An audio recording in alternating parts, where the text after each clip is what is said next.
بندے سے گناہ سرزد ہو جاتا ہے اور وہ معافی مانگ لیتا ہے تو اللہ کو وہ بندہ بڑا ہی اچھا لگتا ہے۔ انسان کے اندر چونکہ یہ دونوں چیزیں رکھی گئی ہیں تو کبھی کبھی اس سے گناہ بھی سرزد ہو جائے گا۔ نیکی اس کی عقل، اس کا فہم، اس کا ادراک، شریعت کی رہنمائی، انبیاء کی تعلیمات اسے بتائیں گی کہ وہ نیکی کے راہ پہ چلے، لیکن کبھی کبھی بائیں سمت سے جو خواہشات اور آرزو ہے وہ بھی اس کو گھیر لیں گی اور اچانک اس سے کبھی کوئی گناہ بھی ہو جائے گا۔ اور اگر اچانک اس سے کبھی گناہ ہو گیا، کبھی آنکھ بھٹک گئی، کبھی خیال بہک گئے، کبھی سوچ میں آوارگی آ گئی، کبھی زبان نے میلا لفظ بول دیا، تو پھر کیا ہے کہ پھر فوری معافی مانگ لے۔ مومن جب گناہ کرتا ہے تو ایسی کیفیت ہوتی ہے جیسے ابھی احد پہاڑ تلے آ گیا ہے، اگر اس نے توبہ نہ کی تو کچل دیا جائے گا۔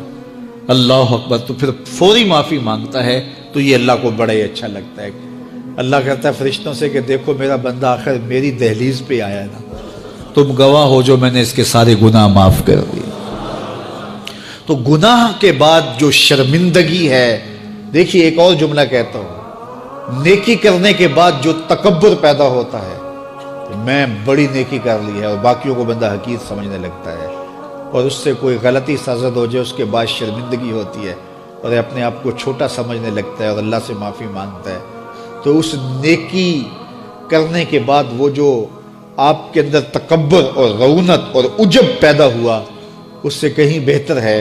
کہ آپ سے اگر کوئی خطا سرزد ہوئی تھی تو اس سے آپ کے اندر عجز اور توبہ کا جذبہ پیدا ہو۔ اور اللہ کو یہ بڑا پسند ہے کہ کوئی بندہ، چونکہ ممکن ہی نہیں ہے کہ جب انسان ہے اس کے اندر یہ خواہشات رکھی ہیں تو کبھی اس سے، یہ انبیاء کی ذوات ہیں جو پاک ہیں، باقی کبھی کچھ خطا سرزد ہو جائے گی، اس سے معذرت کر لے۔ آپ نے نام سنا ہوگا ایاس کا، محمود غزنوی کا بڑا محبوب وزیر تھا اور بہت زیادہ بادشاہ اس سے محبت کرتا تھا، تو آیان سلطنت جلتے تھے، تو بادشاہ گاہے گاہے کوئی ایسا منظر ان کو دکھلاتا کہ اس سے میں خاص پیار کیوں کرتا ہوں۔ ایک دن بادشاہ کے ہاتھ میں موتیوں کی بھری ڈبیا تھی، اور محل کے اندر یہ ایک حوض تھا، تالاب تھا، تو اس کے اندر اس نے وہ سارے موتی پھینک دیے۔ شفاف پانی اور نیچے فرش پہ پڑے ہوئے موتی نظر آ رہے ہیں، تو اس نے ایک ایک وزیر کو کہا کہ یہ موتی نکال کے لاؤ، اور سنو اپنا لباس اور اپنا بدن نہیں بھیگنے دینا۔ تو سب نے کہا یہ کیسے ہوگا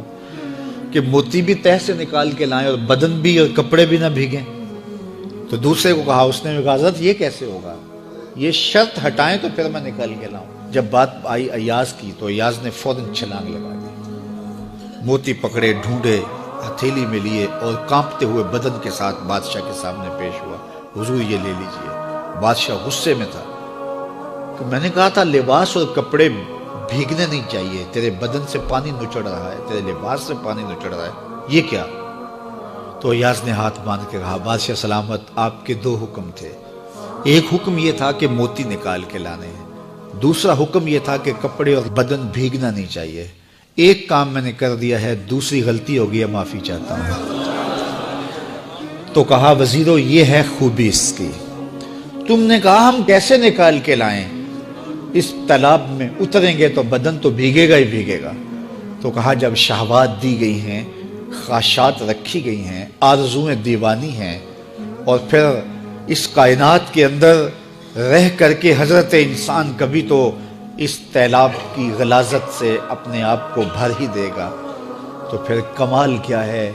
کہ نیکی کے پھول پیش کر دے، سجدے کے موتی پیش کر دے، رکوع اور قیام کے موتی پیش کر دے،